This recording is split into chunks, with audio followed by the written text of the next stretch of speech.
Para a honra e glória do nome do Senhor, Deus tem levantado obreiros, né, irmãos, que nos ajudam e, né, depois de algum tempo aí, ó, tô dividindo o púlpito com o Miller, hein? Isso é uma bênção, né? Tem o pastor Elias, tem o irmão Fábio também, que a gente combinou com o Fábio também dele pregar, né, Fábio? Colocar esses diáconos para pregar, né, pastor? São bênçãos de Deus, são pessoas esclarecidas, homens de Deus, que vão nos trazer a palavra. Isso mostra o crescimento também da nossa igreja. Amém, meus irmãos? Gostaria de chamar aqui o nosso diácono Wellington para fazer essa oração. Amém, diácono? Antes da oração do diácono Wellington, queria dar boas-vindas aos visitantes que estão nos visitando aqui pela primeira vez. Deus abençoe vocês, tá bom?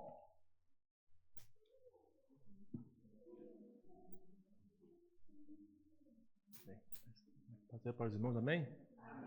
Oremos. Senhor nosso Deus, nosso Pai, te louvamos, Senhor, nesta noite, meu Pai amado, porque até aqui tem nos abençoado, tem falado conosco, meu Deus. Neste momento queremos pedir a tua bênção, a tua graça sobre o teu servo, Senhor, a qual é a tua palavra, meu Deus, dele graça, vitória, Senhor, sabedoria do céu, para que possamos, Senhor, de ti, Senhor, aprender cada vez mais e mais a tua palavra. Meu Deus e meu Pai, venha nos abençoar essa igreja, Pai amado, que possamos crescer na graça, no conhecimento, no Teu Espírito Santo de Deus, ó Pai. Nós te pedimos a Tua bênção, a Tua graça, em nome de Jesus. Amém, Deus. Amém.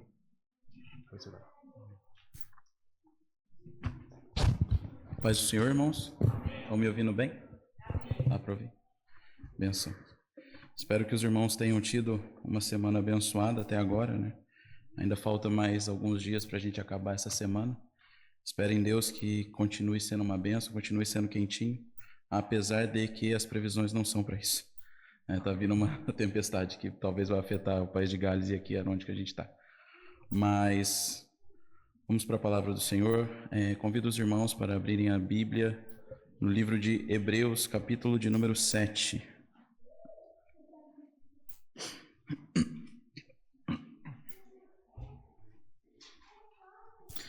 Vamos ler todo o capítulo. Diz-nos assim a palavra do Senhor.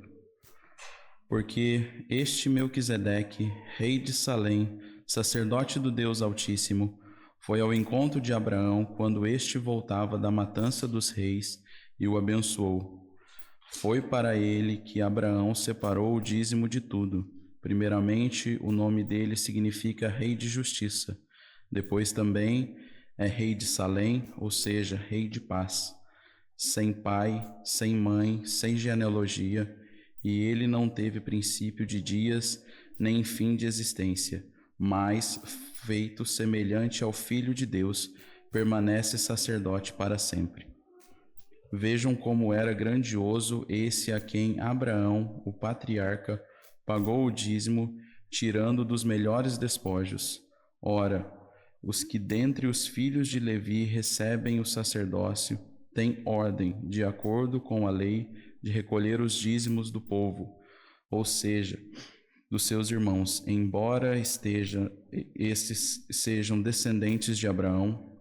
Entretanto, aquele cuja genealogia não se inclui entre os filhos de Levi recebeu o dízimo de Abraão e abençoou aquele que havia recebido as promessas. Evidentemente, não há dúvida de que o inferior é abençoado pelo superior. Aliás, aqui os que recebem dízimo são homens mortais, porém ali o dízimo foi recebido por aquele de quem se testifica que vive. E por assim dizer, também Levi, que recebe dízimo, pagou-os na pessoa de Abraão, porque Levi, por assim dizer, já estava no corpo de seu pai Abraão, quando Melquisedeque foi ao encontro deste. Portanto, se a perfeição fosse possível por meio do sacerdote levítico, pois foi com base nele que o povo recebeu a lei, que necessidade haveria ainda que se levantasse outro sacerdote segundo a ordem de Melquisedeque e não segundo a ordem de Arão? Pois quando se muda o sacerdócio, necessariamente muda também a lei. Porque aquele de quem são ditas essas coisas pertence a outra tribo, da qual ninguém prestou serviço diante do altar, pois é evidente que o nosso Senhor procedeu de Judá, tribo a qual Moisés nunca falou nada a respeito do sacerdócio. E isto é ainda muito mais evidente quando, à semelhança de Melquisedeque, surge outro sacerdote, constituído não conforme a lei de mandamento carnal, mas segundo o poder de vida que não tem fim, porque dele se testifica: você é sacerdote para sempre, segundo a ordem de Melquisedeque. Portanto, por um lado se revoga a ordenança anterior, por causa da sua fraqueza e inutilidade, pois a lei nunca aperfeiçoou coisa alguma, e por outro lado se introduz esperança superior, pela qual nós chegamos a Deus. E isto não se deu sem juramento, porque os outros são feitos sacerdotes sem juramento, mas este foi feito sacerdote com juramento por aquele que lhe disse: o Senhor jurou e não se arrependerá, você é sacerdote para sempre. Por isso mesmo, Jesus se tornou fiador de superior aliança. Ora, os outros são feitos sacerdotes em maior número, porque a morte os impede de continuar. Jesus, no entanto, porque continua para sempre, tem o seu sacerdócio imutável. Por isso também pode salvar totalmente os que por ele se aproximam de Deus, vivendo sempre para interceder por eles. Porque nos convia um sumo sacerdote como este, santo, inculpável, sem mácula, separado dos pecadores e exaltado acima dos céus, que não tem necessidade, como os outros sumos sacerdotes, de oferecer sacrifício todos os dias, primeiro por seus próprios pecados, depois pelos do povo, porque fez isso uma vez por todas, quando a si mesmo ofereceu, porque a lei constituiu homens sujeitos a fraquezas como sumos sacerdotes, mas a palavra do juramento, que foi posterior à lei, constituiu o Filho, perfeito para sempre. Amém. Os irmãos podem se assentar? O nosso pastor nos convidou para poder estar trazendo uma reflexão a respeito desse texto de Hebreus 7. Foi, confesso que um grande desafio a respeito disso, porque geralmente a gente costuma ler e tudo mais, mas não se detém tanto a alguns detalhes, né? E esse texto específico é necessário que a gente olhe um pouquinho mais para os detalhes, né? Para entender um pouco melhor a pessoa de Melquisedeque, porque assim como o nosso pastor tem nos ensinado nessas últimas quinta-feiras a respeito da carta aos Hebreus, ela foi escrita num período que os irmãos hebreus eles tinham se convertido ao cristianismo, porém, como Jesus não vinha, Jesus não voltava, eles começaram a voltar para suas práticas judaizantes. E nessas práticas judaizantes eles começaram a voltar com os ritos, voltar com as práticas que eles tinham a fé em Jesus Cristo, porém também eles tinham as práticas. Então, não, você tem a fé em Jesus Cristo, mas você também precisa guardar o sábado. Você tem a fé em Jesus Cristo, mas você não come porco. Então, o escritor aos Hebreus, ele começa a carta dizendo todas essas coisas que o nosso pastor já vem nos trazendo todas essas quinta-feiras a respeito da superioridade de Moisés, que era o mordomo da casa, a respeito da superioridade de Josué, que deu ao povo um descanso temporário na terra, que ele também era superior aos levitas e aos sacerdotes. E nesse capítulo de número 7, nós vamos decorrer um pouquinho sobre a superioridade de Jesus Cristo e sobre o seu sacerdócio, que ele é da ordem de Melquisedeque, e não sobre a ordem arônica, a ordem de Arão, vindo de Levi e todo o resto. E para que a gente comece, é legal a gente entender também o final do capítulo 6. O final do capítulo 6, os 2 últimos versículos, vai dizer assim: temos essa esperança de âncora da alma, segura e firme, e que entra no santuário que fica atrás do véu. 20. Onde Jesus, como precursor, entrou por nós, tendo se tornado sumo sacerdote para sempre, segundo a ordem de Melquisedeque. Essa é a base do nosso estudo dessa noite, no capítulo de número 7. O escritor aos Hebreus ele vem trazer esse personagem Melquisedeque. A partir do capítulo 6, ele vai explicar no capítulo 7 quem é Melquisedeque. Mas eu gostaria da ajuda dos irmãos, e eu gostaria que os irmãos já deixem as Bíblias abertas, mas Vamos entender um pouco aonde que foi feito essas citações a respeito de Melquisedeque. Por favor, algum irmão poderia, por gentileza, abrir a Bíblia em Gênesis 14, versículos 17 ao versículo 20, por favor. E algum outro irmão, por gentileza, no Salmo de número 110, no versículo 4.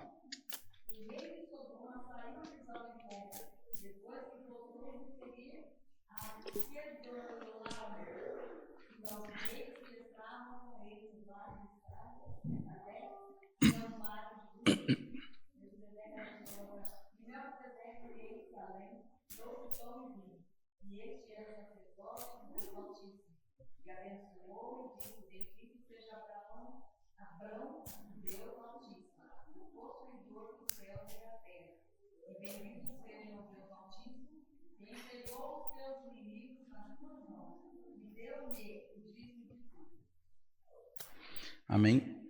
Essa é a primeira citação a respeito de Melquisedeque na palavra do Senhor em Gênesis, no capítulo de número 14. Algum outro irmão, por gentileza, Salmo de número 110, versículo 4. O Senhor jurou e não se arrependerá. Você é sacerdote para sempre, segundo a ordem de Melquisedeque. Amém. Bom, basicamente essas são as duas citações que temos a respeito de Melquisedeque na Bíblia, no Antigo Testamento.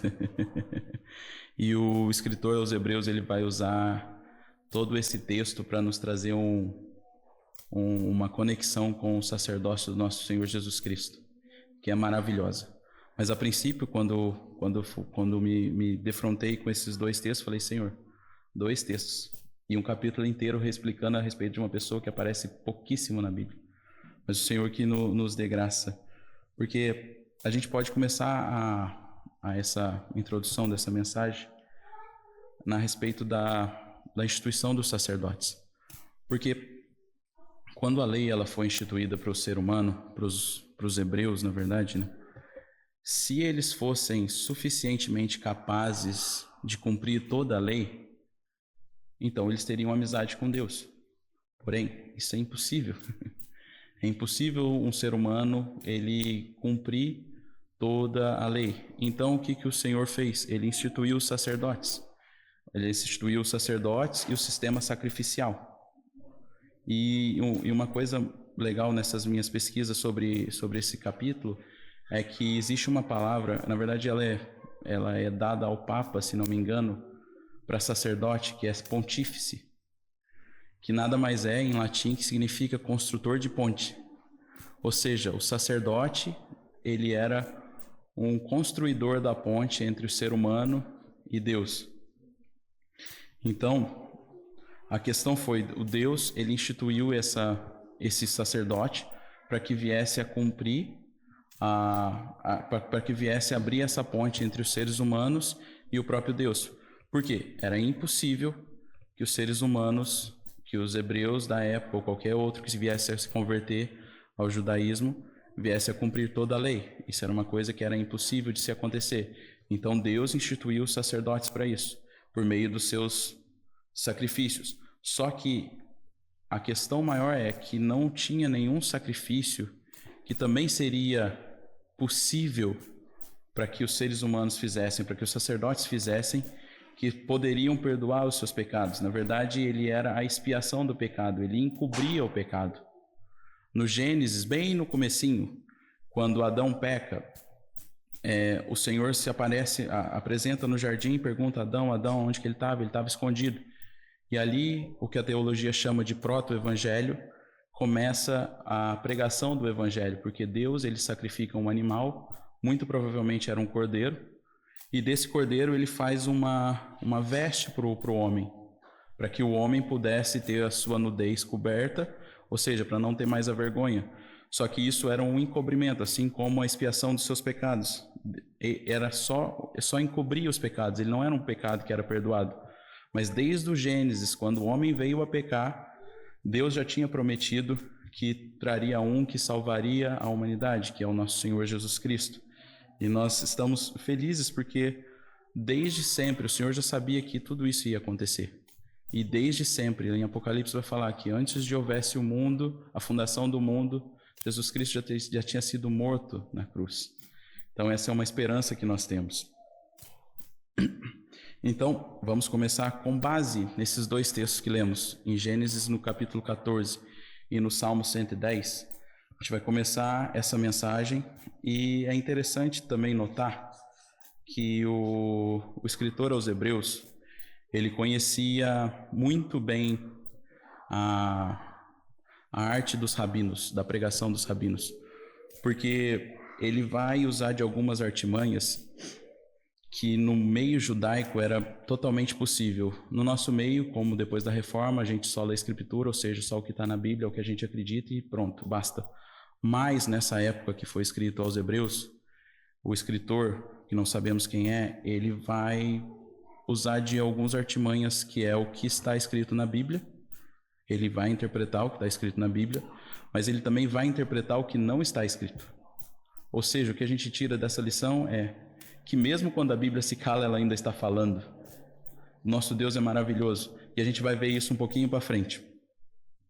E é importante também que essa ponte que foi feita, nem mesmo a ponte, nem mesmo o sacerdote, nem mesmo o sacrifício, ele partiu do ser humano. Ele veio do próprio Deus. Porque o ser humano por si só, ele nunca escolheria por Deus. Então foi o próprio Deus já apontando para Jesus Cristo no sacerdócio de Levi, da tribo de Levi, né? No sacerdócio arônico. Então era o próprio Deus construindo essa ponte com o ser humano. Como diz a palavra, no versículo 1 fala: porque este Melquisedeque, rei de Salém, sacerdote do Deus Altíssimo, foi ao encontro de Abraão. O próprio Melquisedeque, na personificação talvez de Jesus Cristo, ele foi ao encontro do ser humano, assim como o nosso Deus. Então o nosso Deus, na antiga aliança, ele foi ao encontro do ser humano no sacerdócio levítico, na própria lei. Porém, como essa lei ela era uma sombra de Jesus Cristo, e quando a gente tem Jesus Cristo, a gente não precisa mais dela. Os seres humanos, quando eles olharam para essa lei, eles olharam e pensaram que essa lei era uma coisa somente humana, mas essa lei era muito mais do que humana, ela ia para o coração do homem. Ela não era algo do homem para homem, era algo de um homem para o Deus. Só que o problema é que eles não entenderam muito bem essa situação que estava acontecendo. Eles pensaram que era por isso. E pela dureza do seu coração, eles começaram a colocar um rigor e um zelo desnecessário, porque não era para os seus irmãos, era para Deus aquela lei. Aquilo ali apontava para Jesus Cristo. Porque quando o Senhor foi confrontado a respeito, Senhor, resume para a gente a lei. Lá em Marcos capítulo 12, versículo 30 e 31, diz assim: amarás o Senhor teu Deus de todo o teu coração e de toda a tua alma e de todo o teu entendimento, e amarás o teu próximo como a ti mesmo. Ou seja, a lei ela já apontava para algo que aconteceria no coração dos seres humanos. Porém, os religiosos da época, infelizmente, eles não conseguiram interpretar isso. Então, toda a problemática que aconteceu nesse momento. Mas vamos começar na palavra que é grande. Eu gostaria de dividir em alguns tópicos para ficar mais fácil, para a gente ir entendendo por partes. A primeira parte que eu gostaria de estudar junto com os irmãos é a partir do versículo 1, 2 e 3. Alguém poderia ler novamente, por gentileza?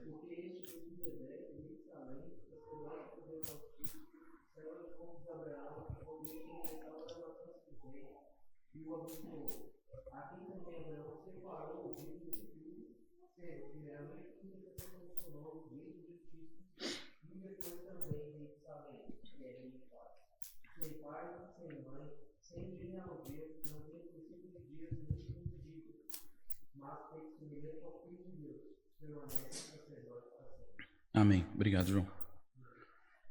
Bom, algumas coisas que a gente pode entender das características do sacerdócio de Melquisedeque. A primeira coisa é que ele era rei de justiça. Está no versículo 2. Ou seja, se ele era rei de justiça, logo o seu sacerdócio era um sacerdócio de justiça, de retidão. Essa é a primeira coisa que a gente conclui logicamente. A segunda coisa é a respeito do que ele era rei de Salém, ou seja, rei de paz. Por também, pela mesma lógica, ele era um sacerdócio de paz. E agora vem a parte interessante que a gente estava falando a respeito da habilidade do escritor aos Hebreus de usar o silêncio da palavra do Senhor. Porque no versículo 3 vai falar, sem pai, sem mãe e sem genealogia. Isso não está escrito em Gênesis. Não tá, se os irmãos quiserem conferir logo novamente a respeito de Melquisedeque, não está escrito que se ele tinha pai, se ele tinha mãe ou se ele tinha genealogia. Não tem escrito absolutamente nada. Só que como isso era permitido naquela época pelos rabinos judeus, ele vai utilizar dessa mesma técnica para poder ensinar isso para os irmãos. E engraçado é que, para os judeus, agora a gente tem que entender a época, ele estava escrevendo para os judeus, assim também para os nossos dias, né? Mas para os judeus era muito importante a genealogia. Você precisava saber de onde que você vinha. E Melquisedeque não é citado absolutamente nada, a genealogia dele, da onde que começou, onde que acabou, para onde que foi, da onde que veio, para onde que vai. Não tem absolutamente nada a respeito disso. Muito ao contrário do que a gente vê em Gênesis. Por exemplo, no capítulo 5, no capítulo 10, no capítulo 25, vai listar grandes genealogias por lá. E o segundo ponto é, um sacerdote arônico, ele tinha que provar a sua descendência até Arão. Ou seja, basicamente, a árvore genealógica dele, né? A maioria dos irmãos que tem cidadania italiana já sabe qual que é o rolê. Era a mesma coisa com o sacerdote. Basicamente, ele tinha que provar que ele era, de alguma maneira, ligado com Arão. E tem uma passagem interessante, eu gostaria de convidar os irmãos para abrirem a Bíblia. Alguém, por gentileza, Esdras, capítulo 2, versículos 61, 62 e 63.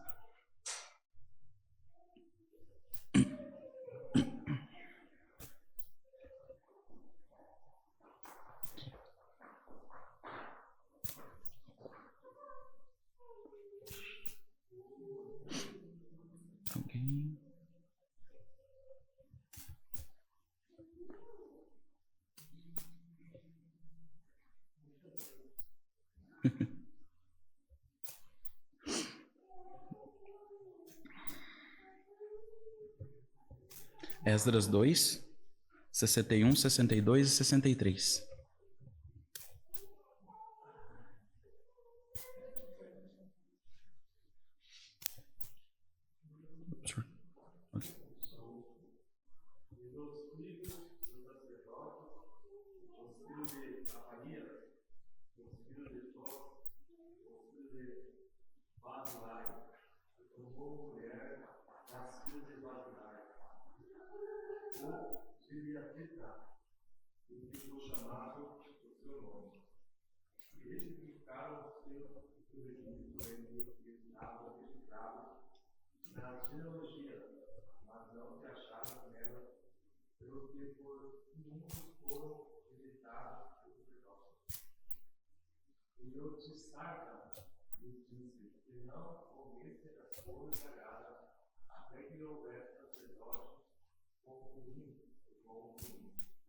Amém. Obrigado, Mamelito. Bom, basicamente aqui vemos uma situação, povo que volta do cativeiro, que não conseguiu comprovar a sua genealogia com Arão, eles foram impedidos de servir no templo. E de comer também como os sacerdotes, eles eram sustentados pelo povo, pelo dízimo do povo. Ou seja, basicamente nessa época fazia-se necessário essa genealogia, ou seja, a habilidade do sacerdote, da pessoa, né, não do sacerdote, ou o caráter dele não era levado em considerações. Algumas características físicas sim, mas do contrário era somente o pedigree. Se ele tivesse pedigree, ele podia ser sacerdote. Se ele não tivesse pedigree, ele não podia ser sacerdote. É o que vemos em Esdras. Terceiro ponto do sacerdócio de Melquisedeque. Então, como ele não tem genealogia, como ele não tem pai nem mãe, como vai dizer no versículo 3, conclui-se que o seu sacerdote é um sacerdócio pessoal, dado a ele pelo próprio Deus. Não foi dado a ele por pai, por mãe, ou se ele era ligado, se ele era amigo do pastor Lucas, ou ele é amigo do pastor Edenilson. Não, ele foi dado pelo próprio Deus. É um sacerdócio pessoal. E mais uma vez, utilizando da habilidade do escritor, como um bom rabino, ele vai dizer que ele nem teve princípio de dias e nem fim de existência. Se os irmãos lerem lá em Gênesis novamente, o Melquisedeque ele aparece, sai da história, não sabe quando ele começou nem quando ele terminou.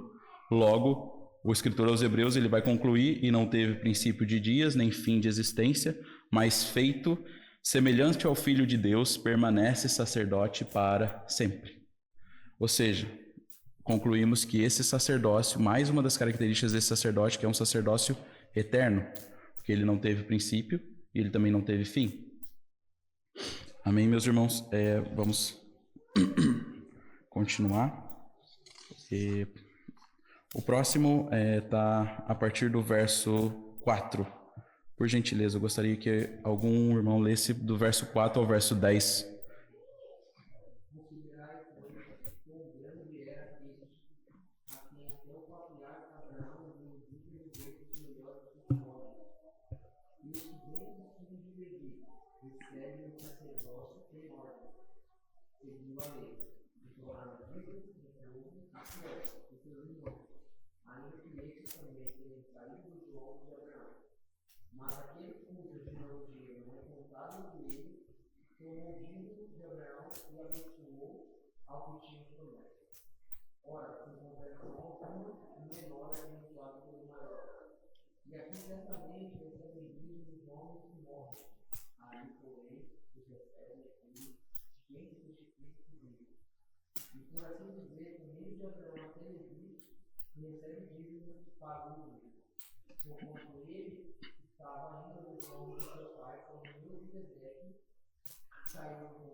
Amém. Obrigado.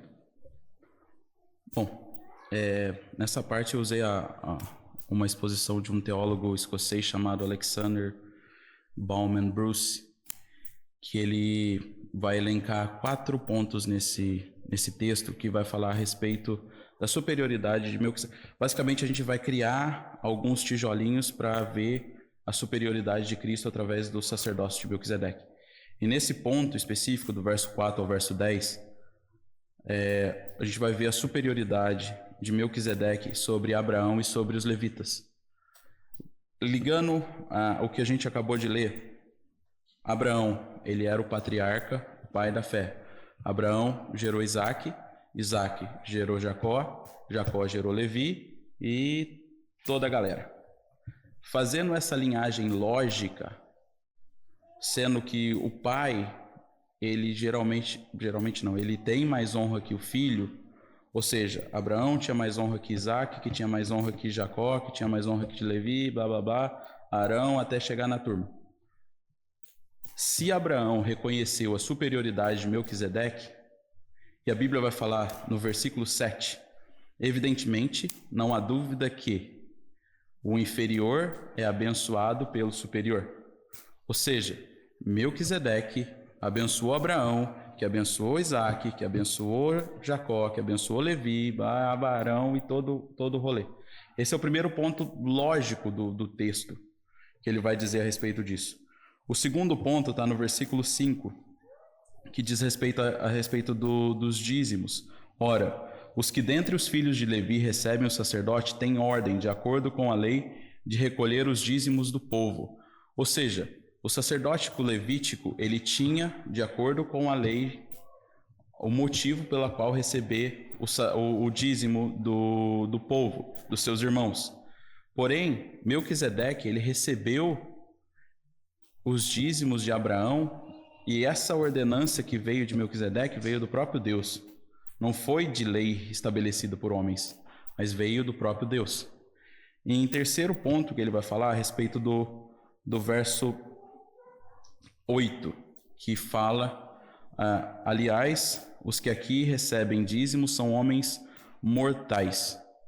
Ou seja, os sacerdotes que recebiam o dízimo, segundo a lei, eles eram mortais porque eles morriam, eles tinham fim de dias.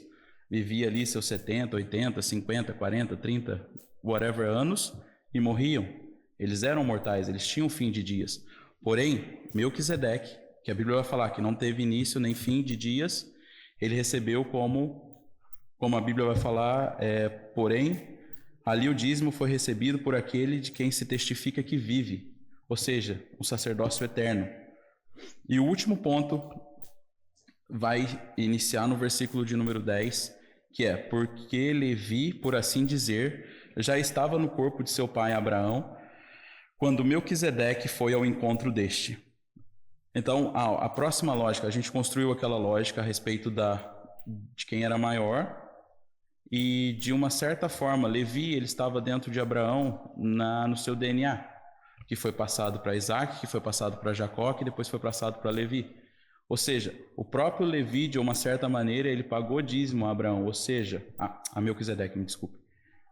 Ou seja, Melquisedeque era maior que Levi, que era maior que Arão, que era maior que o sacerdote, que era maior que tudo isso. Então essa é a segunda lógica que a gente entende.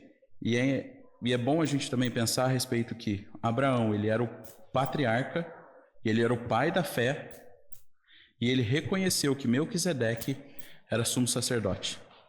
Ou seja, quando nós e logo isso se estende para Jesus Cristo. Quando nós reconhecemos que Jesus Cristo é o nosso sumo sacerdote, nós não precisamos olhar para nenhum sistema que existe no mundo, que era o sistema que existia da época. Ou seja, absolutamente nada é necessário se a gente olhar somente para Jesus Cristo. Eu preciso orar. Orar realmente é muito importante, mas temos que orar para Jesus Cristo, ter fé em Jesus Cristo. Eu preciso dar 3 pulinhos na onda do mar. Não precisa. Você precisa olhar para Jesus Cristo. Basicamente é isso que esse texto nos ensina, essa parte do texto nos ensina. A próxima parte, a respeito do versículo 11 ao versículo 14. Eu mesmo vou ler. Portanto, se a perfeição fosse possível por meio do sacerdócio levítico, porque foi com base nele que o povo recebeu a lei? Que necessidade haveria ainda que se levantasse outro sacerdote, segundo a ordem de Melquisedeque, e não segundo a ordem de Arão? Pois quando se muda o sacerdócio, necessariamente muda também a lei. Porque aquele de quem são ditas essas coisas pertence a outra tribo, da qual ninguém prestou serviço diante do altar, pois é evidente que o nosso Senhor procedeu de Judá, tribo da qual Moisés nunca falou nada a respeito do sacerdócio. Bom, o versículo 11 ele vai falar a respeito de, beleza, se o sacerdócio levítico fosse eficaz, por que então ia precisar de um outro sacerdote da ordem de Melquisedeque? Era porque esse sacerdócio levítico ele era apenas uma sombra que apontava para Jesus Cristo. E um outro plot twist que existe na história é a respeito da onde que veio o nosso Senhor Jesus Cristo. Nosso Senhor Jesus Cristo ele veio da tribo de Judá. Ele era descendente de Davi, descendente de Jessé e toda a genealogia que a gente vai encontrar em Mateus.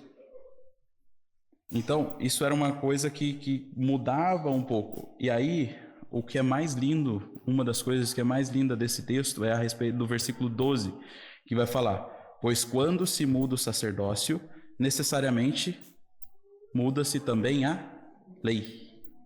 Ou seja, o nosso Senhor Jesus Cristo veio para trazer uma nova lei, que é a que a gente está hoje. E graças a Ele nós estamos nessa lei, debaixo dessa lei perfeita, que é a lei da graça. Que se não fosse o nosso Senhor Jesus Cristo ter vindo e ter servido como sumo sacerdote, nós ainda estaríamos sobre esse jugo da lei levítica, da lei levítica. E tudo isso nos mostra que era apenas uma sombra das coisas que estavam por vir. Porque basicamente, irmãos, a lei ela era boa, mas ela era uma sombra do que viria.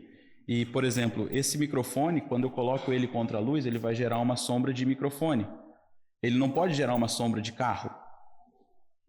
Ou seja, o que eu quero dizer com isso? Se a lei era boa e ela apontava para Jesus Cristo, ela era boa. O problema foi a interpretação dos religiosos da época, que não entenderam que essa lei era boa e essa lei era para Jesus Cristo. E o interessante é, em Mateus capítulo 5, versículo 17, Jesus nos diz assim: não pensem que vim revogar a lei ou os profetas. Não vim para revogar, mas para cumprir. Ou seja, a lei era boa, porque ela falava de Cristo. Ela falava do nosso Senhor Jesus Cristo. O problema foi os sacerdotes da época. Mas, uma coisa que é muito linda no nosso Deus, e Ele é incrível, apesar de toda a rigidez da lei, apesar de todo o rolê que as pessoas não conseguiam cumprir, Deus teve muita misericórdia de muitas vidas. E a gente pode encontrar uma galeria de heróis da fé em Hebreus 11. Pessoas pela qual alcançaram a graça de Deus. Então, é maravilhoso. Porque o fardo do ser humano, ele foi pesado. Ele é pesado, na verdade, até hoje em dia ele é pesado. Por isso Jesus nos convida em Mateus 11:30. Porque o meu jugo é suave e o meu fardo é leve. Então é isso que nós precisamos entender. É pegar esse fardo de Jesus que é leve. É entender que a lei ela sempre foi boa e ela sempre apontou para Jesus Cristo. O problema foi a interpretação dos religiosos da época. Próximo, a partir do versículo 15 até o versículo 19, algum dos irmãos poderiam ler, por gentileza? E muito mais manifesto é ainda, se a semelhança de Melquisedeque se levantar outro sacerdote, e não foi feito segundo a lei do mandamento carnal, mas segundo a virtude da vida incorruptível, porque dele assim se testifica: tu és sacerdote eternamente, segundo a ordem de Melquisedeque. Até o 19.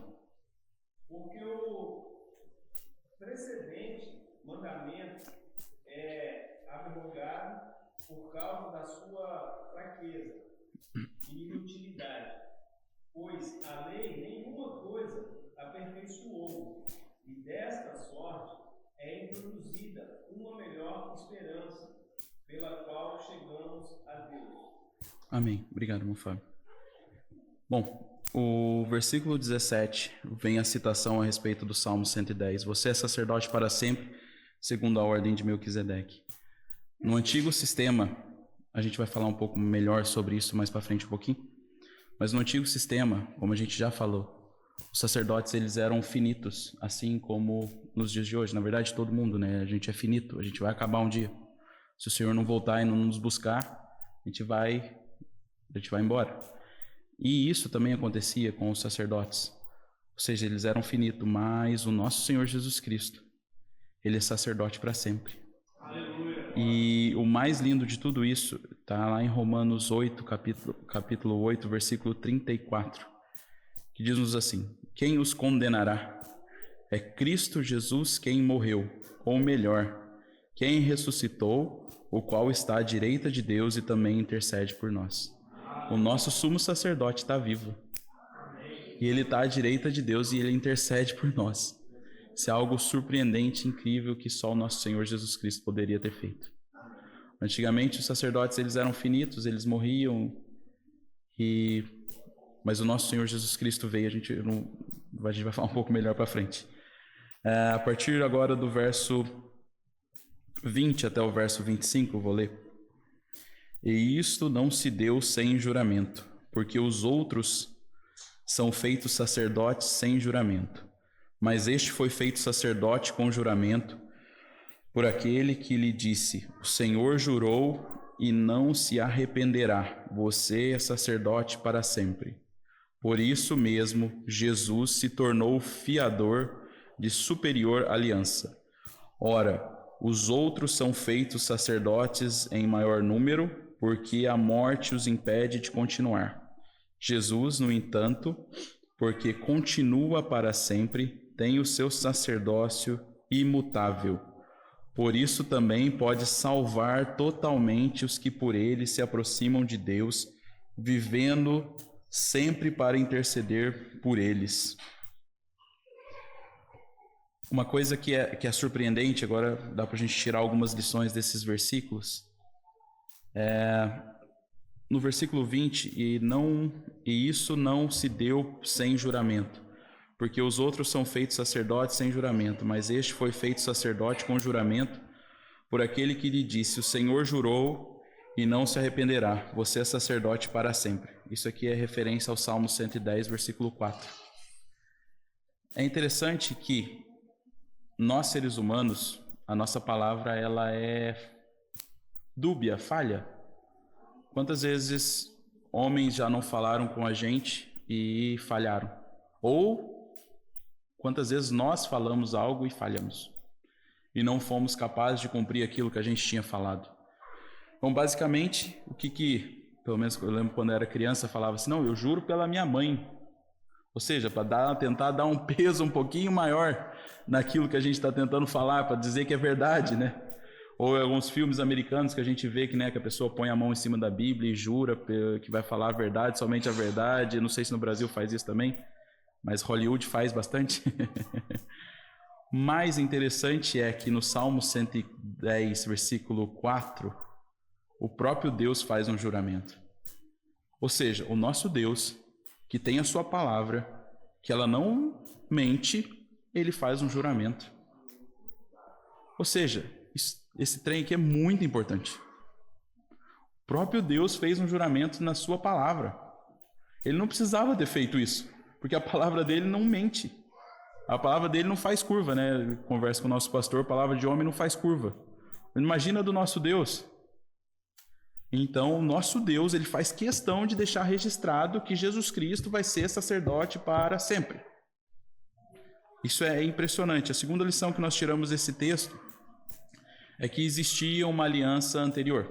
E se os irmãos quiserem conferir essa aliança, está lá no livro do Êxodo, no capítulo 24, do verso 1 ao verso 8.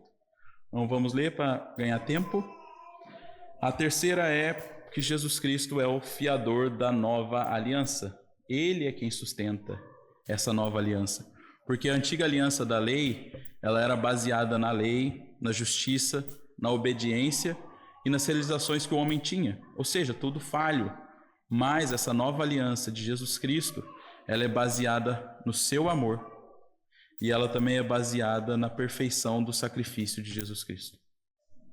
E é por isso que a gente é extremamente abençoado. E mais algumas coisas que dá para a gente extrair desse texto é no verso 24. Na minha Bíblia, na versão que eu tenho aqui, Jesus, no entanto, porque continua, e numa outra versão que eu tenho aqui, mas este porque permanece. Essa palavra permanecer, continuar, no grego original, ela é menim, que chamou alguma coisa desse tipo. E basicamente, Deus, ele usa esse versículo 24 aqui como uma redundância, como um pleonasmo, para que fixasse na mente dos irmãos. Em qual sentido? Porque a palavra continuar ou permanecer, ela significa, no original, a palavra menim, permanecer como está. Ou seja, se Deus falou que Jesus é sacerdote para sempre, Jesus é sacerdote para sempre. Ele vai permanecer como está, não vai mudar. E a redundância está no final. E tem o seu sacerdote imutável. Na outra que eu tenho aqui diz perpétuo. A palavra no original é aparabaton, que significa inviolável. Ou seja, Deus falou que ele permanece para sempre no mesmo lugar, do jeito que está, e que é inviolável, ou seja, uma redundância nessa frase. Para que nós tenhamos essa confiança que Jesus Cristo, ele é o nosso sumo sacerdote eternamente, e ele permanece eternamente, ele está do lado de Deus, e ele intercede por nós. É que fique gravado na nossa cabeça. Essa redundância é até feio no português, mas isso aqui foi feito exatamente para que ficasse gravado na nossa cabeça, que o nosso Senhor permanece para sempre e ele é sumo sacerdote para sempre. E aí vem o versículo 25, que é maravilhoso. Por isso também pode salvar totalmente os que por ele se aproximam de Deus, vivendo sempre para interceder por eles. Aleluia. Amém. Vamos para o nosso próximo tópico, que é o versículo 26. Diz-nos assim a palavra do Senhor: porque nos convia um sumo sacerdote como este, santo, inculpável, sem mácula, separado dos pecadores e exaltado acima dos céus. 5 características do nosso Jesus Cristo. Santo, essa palavra no original, ela traz uma ideia de alguém que ela cumpre todos os deveres fielmente para com Deus. Essa é a ideia dessa palavra no original. A segunda característica é inculpável. Essa palavra no original, ela dá a ideia de um homem que ele é tão limpo, mas tão limpo do mal, que a única coisa que sobra nele é bondade. A terceira palavra aqui, a palavra, né, duas palavras, sem mácula. No original, essa palavra sem mácula, ela traz a ideia de que essa pessoa ela é totalmente livre de qualquer mancha, de qualquer mácula que a impediria de entrar na presença de Deus. A próxima é separado dos pecadores. Essa frase ela não quer dizer que Jesus não era 100% homem. É a união hipostática sendo Deus e sendo homem, Jesus Cristo. Mas ela passa a ideia de que, mesmo Jesus Cristo tendo sido 100% homem, assim como nós, carne e osso, sentiu fome, sentiu sono, sentiu frio, sentiu calor, ele foi tentado em tudo e ele venceu em absolutamente tudo. E a última é que, exaltado acima dos céus, assim como ele foi 100% homem, hoje ele está glorificado com Deus. Assim também é a nossa promessa que seremos revestidos de um corpo incorruptível e estaremos juntamente com o nosso Senhor. Então essas são as características do nosso Jesus. Ele é santo, ele é inculpável, ele é sem mácula, ele é separado dos pecadores e ele é exaltado acima dos céus. Totalmente diferente do sacerdócio levítico, que eram homens falhos, assim como eu e você, cheios de pecados, mas o nosso Senhor Jesus Cristo totalmente diferente. E para a gente caminhar para o fim, no versículo 27 e 28, a palavra do Senhor nos diz que não tem necessidade, como outros sumos sacerdotes, de oferecer sacrifício todos os dias, primeiro por seus próprios pecados, depois pelos do povo, porque fez isso uma vez por todas, quando a si mesmo ofereceu. Porque a lei constituiu homens sujeitos a fraquezas, como sumos sacerdotes, mas a palavra do juramento, que foi posterior à lei, constituiu o Filho perfeito para sempre. O comentarista que eu estava lendo, ele estava dizendo que o versículo 27 é muito provavelmente quando o escritor aos Hebreus ele estava escrevendo esse texto, o que estava na mente dele era o dia da expiação. Se os irmãos quiserem saber mais a respeito desse dia da expiação, está lá em Levíticos capítulo 16. Mas basicamente esse era o dia mais esperado do sumo sacerdote. Ele esperava o ano inteiro para poder aquele dia servir no altar, para poder oferecer sacrifício pelo pecado do povo, para poder entrar no Santíssimo Lugar, para poder ouvir o direcionamento de Deus. Só que esse sumo sacerdote, ele nada diferenciava dos seus irmãos. Em qual sentido? Ele também era pecador. Ou seja, primeiro ele tinha que tirar toda aquela roupa sacerdotal bonita e oferecer sacrifício pelos seus próprios pecados. E depois ele ofereceria sacrifício pelos pecados dos seus irmãos. Mas o nosso Senhor Jesus Cristo, como diz lá em 1 Pedro capítulo 2, versículo 22, ele não cometeu pecado, nem foi encontrado engano na sua boca. Aleluia. O nosso Senhor Jesus Cristo nunca foi necessário oferecer sacrifício pelos seus pecados, porque ele não tem pecado. Ele não era igual eu e você. Ele era sem pecado. Ele era, ele é e ele será sem pecado. Nas três formas do verbo.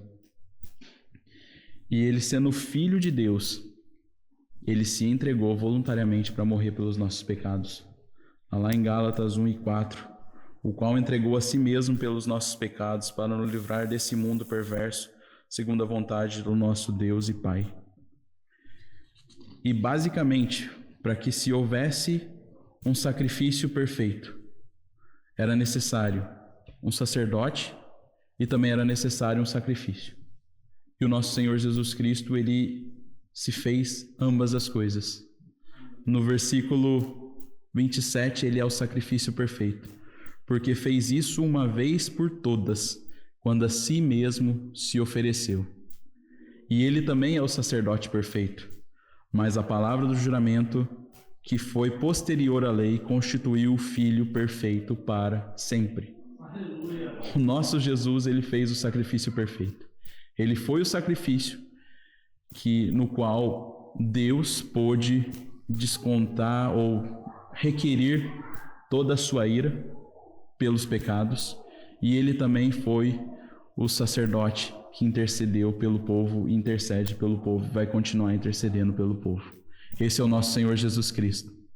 Então, para que a gente possa concluir nessa noite, Jesus é o nosso sumo sacerdote que não depende de genealogia, depende absolutamente da pessoa que ele é, Deus.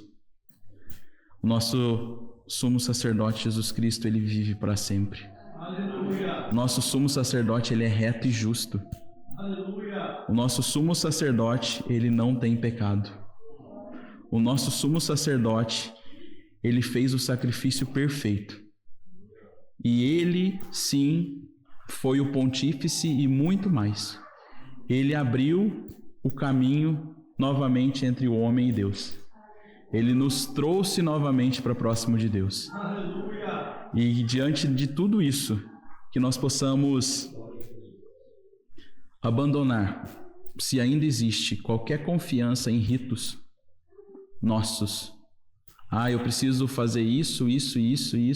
Não, é só Jesus. A gente não precisa fazer absolutamente nada, é só Jesus Cristo.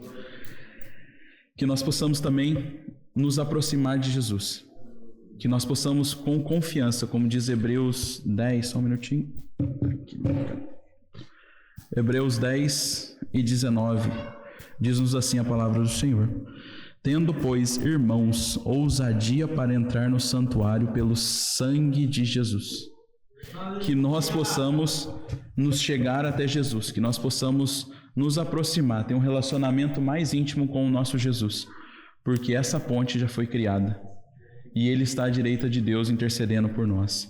E Ele nos chama a uma vida de gratidão e de obediência, para que nós possamos continuar com Ele. Que essas verdades, elas possam continuar falando aos nossos corações, assim como falou comigo e tem falado. Possa continuar falando no coração de cada irmão. E que essas mudanças e que essas verdades possam produzir frutos de excelência na vida dos irmãos. Assim eu agradeço essa grande oportunidade no nome de Jesus. Amém.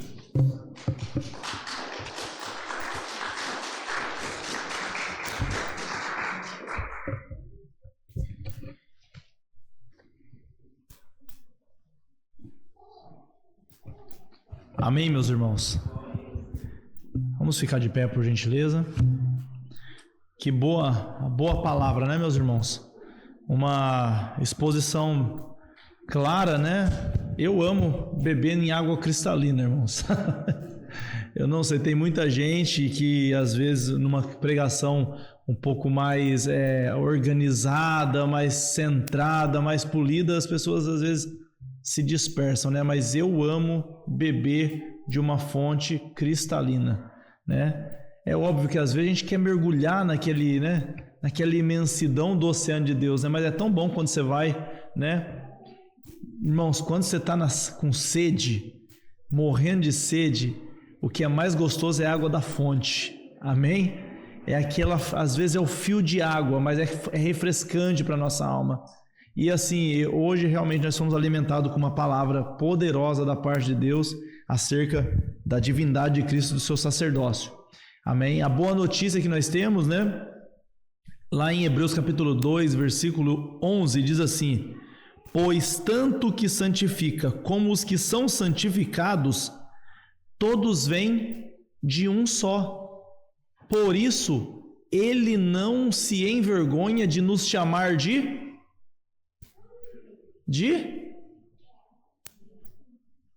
O que está escrito lá? Filhos? Não é. Quase, hein? De irmãos.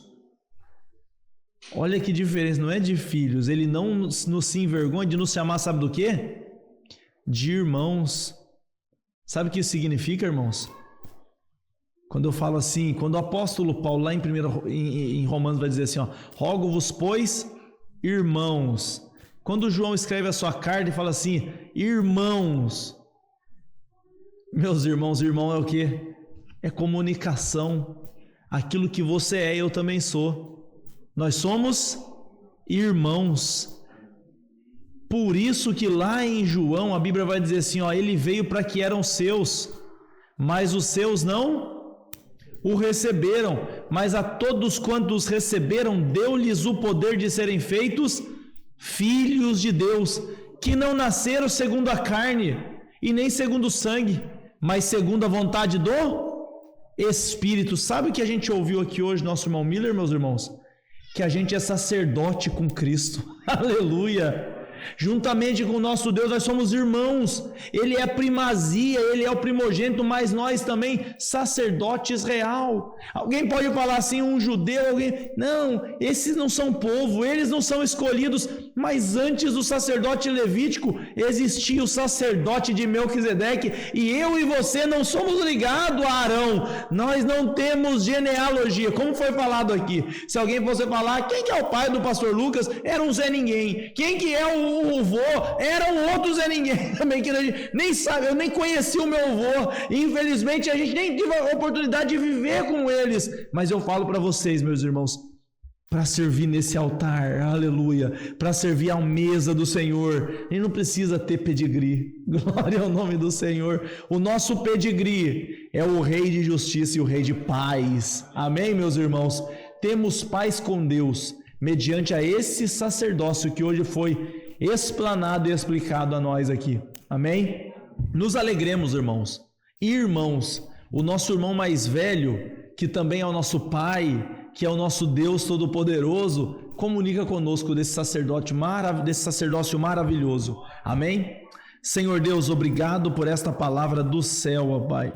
Obrigado por nos fazer entender, ó Pai, que o Senhor aparece, ó Deus amado, desde o princípio, através dos seus símbolos, ó Pai, através das suas representações, ó Deus amado, mostrando a nós, ó Deus, sem genealogia, sem início, sem fim, ó Pai amado, ó Deus querido, sem todo aquele aquela ritualística da lei, o Senhor aparece, ó Pai, trazendo pão e vinho, ó Pai amado, símbolos do teu corpo e do teu sangue, ó Pai, comprando para si desde os tempos remotos, ó Pai, os homens de toda a terra. Pode ser que alguém aqui, ó Pai, ou alguém em qualquer parte desse mundo pense, ó Deus amado, que os judeus falharam, que os judeus fracassaram, no sentido de que o seu plano também fracassou, ó Pai, Deus amado, mas o que nós aprendemos aqui hoje é que o seu plano me incluía, Pai, é que o seu plano incluía a igreja, Senhor amado, e de maneira nenhuma, Pai, o teu plano fracassou, mas o Senhor decidiu contar comigo, ó Pai amado, e o seu, ó Pai amado, sangue me comprou, Senhor, e hoje sou feito semelhante a Ti, ó Pai amado, a cada dia melhorando, a cada dia nos aperfeiçoando, na glorificação, na santificação, ó Pai, Tu tem nos dado graça, nos ensina, nos conduz, ó Pai, e que possamos ser como o Senhor é, Pai. O Senhor veio a este mundo como nós somos, ó Pai, e nós também, ó Pai, queremos ser como o Senhor é, ó Pai, imagem e semelhança do Senhor, ó Pai, é o que nós desejamos ser, ó Deus amado, nos ajuda, Pai, que essa justiça, que essa paz entre e invade esses corações que estão aqui, ó Pai, para a honra e glória do Teu nome, amém e amém. Deus abençoe, meus irmãos, faça assim com a sua mão, que o amor de Deus, Pai, a graça do nosso Senhor e Salvador Jesus Cristo, a comunhão e consolação do Espírito Santo, seja com todos aqueles que amam e aguardam a vinda do Senhor, todos digam comigo em uma só voz, amém. Deus abençoe, meus irmãos. Achei a paleta, viu?